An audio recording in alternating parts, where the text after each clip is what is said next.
Kenneth, you have a huge operation here, and it's a big mine. In the middle of all the cuts in 14 miles, bulldozer cuts, you found virgin ground. Yeah. How long have you been here? I've been here about 4 years, but really you have to understand the history. The miners originally came in here in the 60s, 70s, and they would do quick cuts looking for alluvial opal, a quick hit in the money, Yeah. and then they'd get out. But 20 feet is what they would go down. The level was another 15, 20 feet down, so they left it. And as the years passed, if you would come back up here and you really took a note of it, you would see this ground where they didn't go deep enough. So I scouted this for about a year, tested it, drilled all around it, and realized they only went 15, 20 feet down, their total operation, and then they just skedaddled out of here. They left it, and they took what they could. But the real opal, the mother lode, was another 15 to 20 feet down, and that's what I was looking for. And you know, you never with the old timers discount them and say, that's a figment of your imagination. It's real. These guys understood the opal. When they drilled shafts, they didn't drill, they dug them by hand. So this is back in the 60s. You had to be sure, pretty sure there was something down there to dig a 60-foot shaft that would take you maybe a week of hard labor. With the drill, you just put the drill down and 3 hours later you're there. But in the 60s, you couldn't do that. You really had to have a keen idea because it was your labor that dug all that opal out. Of course, it was all hand mining and it was very hard work. Yeah. I remember back in the 70s, 14 Mile, it was a very active field and produced millions and millions of dollars. I remember some of the pieces that I've seen, beautiful, thick pieces of excellent crystal opal. You know, this was where they started the noodling on the 14, 15, 16 mile, because the bulldozers would go in, and I'm guilty of that too. We'd make 60-foot cuts with the bulldozer, thinking the level is 50 feet down, so we would just push everything out. Yeah. Chunks of opal. So the noodlers would come in and they would say, wow, we'll take this dirt and we'll put it through a sieve and all this, and they would come up with really the guts of the opal, millions and millions of dollars that were just pushed out. Wow. Yeah. Incredible. Well, yeah. Well, what a lot of history. When did you come to Australia? I arrived in Australia in January of 1970. 1970? Yeah, 1970. Okay. The war was on in Vietnam. That was a real time of upheaval, social upheaval. Europe, America, Vietnam War. So it was just this period in time where you really wanted to search and find out. You look for truths. But when did you come to Coober, Pedy? Came to Coober, Pedy, 1973. Lightning Ridge is where I first went, 1972. I spent a year there. Then I came up to Coober, Pedy, and I would bust out. And the money I had would go, I'd get odd jobs. I would become a fisherman. I fished for shark, cray, tuna. I'd go out to sea. Always the jobs that were a bit more dangerous would give more money. And that's pretty much what I was interested in, to get the money that I needed to come back and chase the dream. And that's what opal is. Yeah. I think it's in your blood. You never lose that dream. Opal's like this beautiful woman, you know, for me. And the whole experience is almost a sexual experience, you know. You're there, you're looking slowly for the opal, and you build up this, to this climax with it. And all of a sudden this color comes out and boom, you know, you go, wow. And it's not being melodramatic. I mean, that's where your head is. Like today, it's hot, it's dry. You don't have food, water. You're just out there. You want to find something. You need to take something home. You're dry, really dry, and you're looking for this beautiful lady to come along. And you know, I think also back then, I remember you were in a position you needed to get money to your family in Greece, and the banking was difficult. You were wogs. You were here. You had no real say in anything. So whatever happened, you just had to go along with it. You needed to get money out to Greece. So you asked me, I was leaving, you said, could you take the money, and once you get back to where you're going, to America, could you wire this to my brother? And I did. And that was a bond, it was a handshake. All that money passed, just a handshake. And I think that kept us for the rest of our time. It's friendship as well. Yeah, I suppose there is a special bond that we develop, all Coober people, and especially all Coober miners. Yeah. We respect each other, we do, regardless. We have sometimes the odd ones, but yeah, the majority of miners were always respectful with each other. Yeah, that's a long time ago. You know, it's really a matter of survival when we're out here working. You know, we depend on each other. If we have a company, one or two men, our lives are interdependent. Absolutely. And that company becomes our family. Yes. I think the Greeks were probably my closest when I first came here. That was the closest ethnic group. I felt more comfortable with them. Well, I wanted to ask you about, because you did a lot of promotions in the United States. Yeah.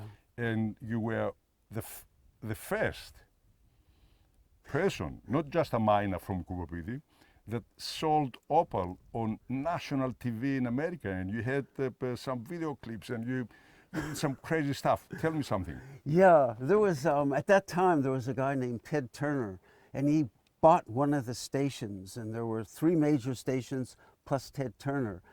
And I was one of the early ones that did telemarketing. I'd take the opal back to America, and we would find someone to do the artistic work, and we'd make videos, and we would sell it. That was unheard of at that time. The opal industry, it owes you a lot because of promotions you did, especially in the United States.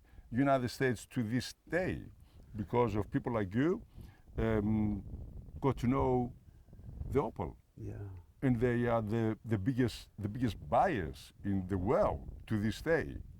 United States, of course, a very huge country, but yeah. I saw the potential there when I was mining. You know, they have probably about close to maybe 10,000 lapidary clubs. That's stone cutting clubs, collectors. And I thought, wow, what a market. But we had to learn how to do things, just like out the field with machines. We had to learn how to make these things work. We had to learn how to maximize the opal. It wasn't going to be through selling it to the buyers. We had to think about how to take it abroad like you did. You were one of the early ones that went abroad, did the major shows around the world. That took guts to do that. Still do. Yeah, and we still do. With my son. Yeah. That's and your son is your legacy, which is really nice. Yeah. It'll continue on. And you know what? I enjoy this. I know. I watch your face when you're here, and you also lose years off your life. You become young again. Your face, skin tightens up, and you look. It's nice. There's a passion with opal mining that we have, and you can't really compare it to anything. You know, it's something I'll never forget. It was an honor to really be involved in the opal. I could never go back to America to live. When I left, I left. That was a period of Vietnam War, and I made a choice, like you made when you left Greece. You said, I don't want this life. I want to see what's on the other side of the hill. And that's the way life has been. It's always what's on the other side of the hill. And Australia really provided that for us, provided the opportunity. We had to do it, but that was the guts. In the 70s, we were 42 different nationalities. Yeah. Wow. We had one American and another 41 nationalities. Right. You know, like. But what a place to bring your family to grow up. Your wife is from Argentina. Argentina, yeah. Wow. You know, when you see this, the mixing, you see the families come together, you know, Argentine, Greek, this, that. It's for survival, and they had families, and then the legacy. Nico was there, your daughter. Yeah. So, and that's how we all operated. You know, it's a family here. Yeah, I was a parcel of opal yesterday, Yeah. in between doing all this, and my heart started beating. It never faster and faster, you know, like it's amazing. It never stops. You know, you think, wow, I've been doing this for 50 years, but it never stops, the excitement. Always the excitement of what's around the corner, this parcel, mining, what can happen. We'll see later on some materials that I found from this cut, and it's exciting to see that. You see fossils. This whole area is known for fossils. We're at this, it's like this circle of life, and we're probably at the top of the circle now. We've done all these things, but still that thirst is there. Absolutely, yeah. Those beautiful women. Well, I hope we around. feel like this until the day we die, you know, like, yeah. If you're really a professional, you learn about opal. It's just not buying and selling, but it's appreciating the color. Yes, yes, of course. Certain colors present a bit of danger from different fields. Yeah. So you learn how deep out of the ground the opal comes. It's still healthy. Anything deeper, the water content could be Balance, could be compromised. So you learn those things. You got to listen to it. You don't tell opal how to feel. You listen to how it is and what it's doing. The largest cash bank in Australia, think about it. The largest place for machinery was Coober, Pedy, used machinery. Coober, Pedy, in the middle of nowhere. Yeah. Banks coming up. You had 40, 50 different nationalities just trying to make a go of it. The heartbreak was incredible. Hollywood couldn't write scripts to what really happened here with money, with the love, with the hate, with the anger, killing, murder. It all happened here because that was what it was about, greed. Beside the positive part of opal, the beauty, there was the flip side, which was the ugliness of greed, which really partnerships would break up. You know, if you have 3 men in a partnership and you make a lot of money, it's easier to split one way if someone's down the shaft. You just drop a rock down. And this is really the reality. Friendships broke up, families, everything because of money. Yeah. Greed. Money do change people. If we follow the lines of immigration after the Second World War, you had the Hungarian Revolution in '57. You had the Czech Revolution in '68. Each time the revolutions had taken place, we got the overflows here. We got people that really had skills now. They were machinists, and they wanted freedom. They came here. We had the Ukrainians, the Italians, the Greeks. Each wave of immigration that came to Coober, Pedy brought these people, brought skills with them, and then the people would take up skills that they needed for survival, welding, engineering. We sent down to Melbourne tunneling machines that would do their tunnels for subways, all the different things that we had here. Drills that would drill for the pilings, they were developed here by not engineers that went to school and that had all these university degrees, but who had the common sense to build these things. Every age brought the revolutions, and with the revolutions, we got the deluge of populations. It just had to get away from the Russians after the Second World War. The Czechs, so one after the other, they came here, and it's reflected in the population, the growth in them. We have a substantial German population, Czech population, Hungarian population. Country by country, ethnic group by ethnic group, it grew. And you could see the divisions because in Australia we had this Anglo-Saxon mentality with the English, where the English were the top dogs and anyone below them were the wogs. So wogs were Greeks, Italians. I was never considered a wog, which was really interesting because and I really resented it because all my friends were wogs.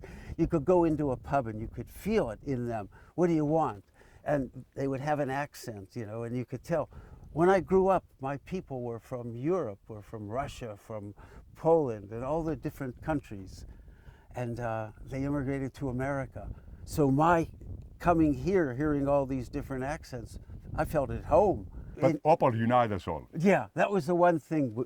Everything was over. I remember with the Croats and the Serbs, the fights, you would see them walking down the street and all of a sudden, boom, you hear something and someone would fall on the ground or you'd be drinking at the pub and boom. But opal was the one thing that brought us together. The one thing, the only thing that really brought us together. We had to learn things like explosives. There were no classes. So guys would be out there pouring the things, making sausages in the summer heat.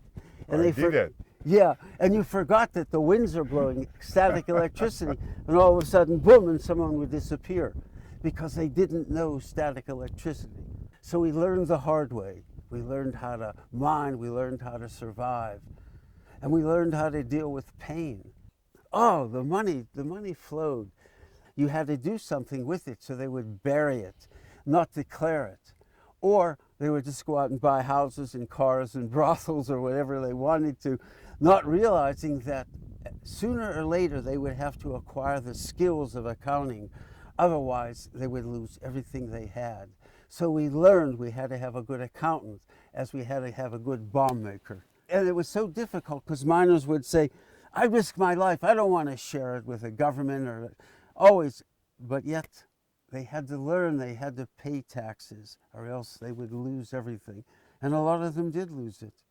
And some of them, like yourself, learned that we had to pay taxes, we needed accountants, and we had to learn intellectually how to survive, not just the physical thing, but intellectually how to go in that arena with monies and how to survive, because we had monies with Opal.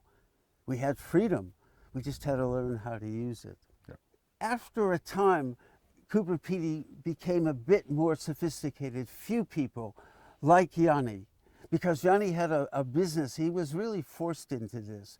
He had Opal and he was able to take it abroad and do shows. So he was able to get money from overseas. What do you do with that money? You know, it's coming in US dollars and in Israeli this or something that. So you had to be able to do something with the monies. You had to pay taxes on it, that horrible word.